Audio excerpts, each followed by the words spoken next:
Demokrasia kila mtu akuna haki ya kuongea.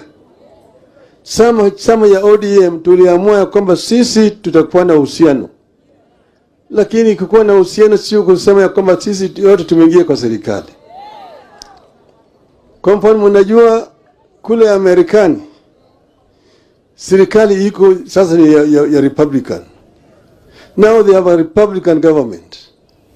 But they used to have a Democratic government under Mr. Biden. Biden had some ministers who are members of the Republican Party, respect to the fact that that was a Democratic administration. Likewise, even Mr. Trump have got some ministers who are members of the Democratic Party. I'm saying Biden had ministers who are members of the Republican Party, and he was a Democratic president. And Trump has also got some Democrats in his cabinet today. There's no collision between Democratic Party and the Republican Party in the U.S. Secondly, we are running what is called a presidential system of government. We don't have opposition benches and government benches. We have what is called parliament as an institution. Parliament oversight the government. The executive implements policies. Parliament passes laws, and the executive uses those laws to govern the country. And then the judiciary, which interprets the laws. So there's really no collusion between ODM, no collusion between ODM and UDA. But it is an arrangement which is based on an MOU which was signed between us, and it was on open daylight. And there are very clear points in that MOU, 6 or 10 of them, and they are very explicit indeed. That's the reason why I don't see why people are bickering.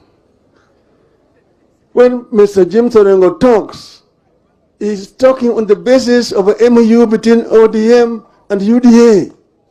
Orengo has not committed any crime. He has got a democratic right to say what you're saying. When Professor Nyong'o speaks about devolution, he is talking the language of ODM. And I said it when we were in Siaya, that devolution was the most important feature of this new constitution. Ugatuzi ni muhimu zaidi katika katiba hii ambayo tulitoa Bomas. Ugatuzi. Lakini ugatuzi hajafanya kazi kwa sababu hatujatekeleza kulingana na sheria ambayo iko ndani ya katiba. Devolution has not been implemented the way it should be implemented. That's why the people are not reaping the benefits of devolution. You have devolved some responsibilities, but you have not devolved the funds to give the counties the power, financial power to implement those functions. Health is a devolved function, but most of the funds are held up in Nairobi.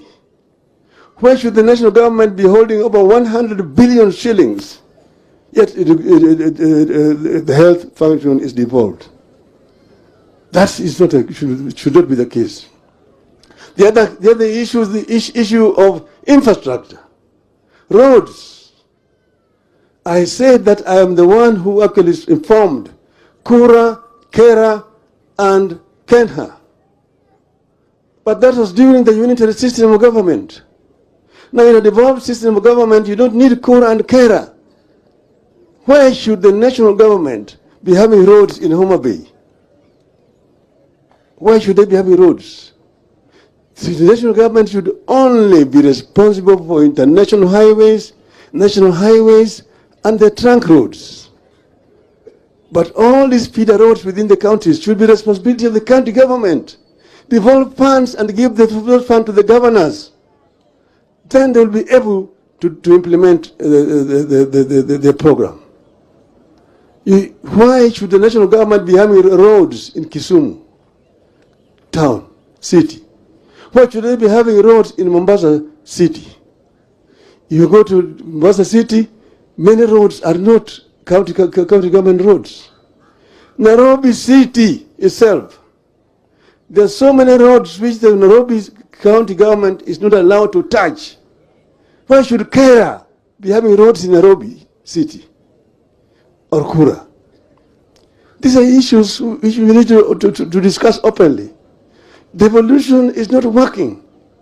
Some people say that, oh, too much money is going to recurrent expenditure in the counties, 50% and so on.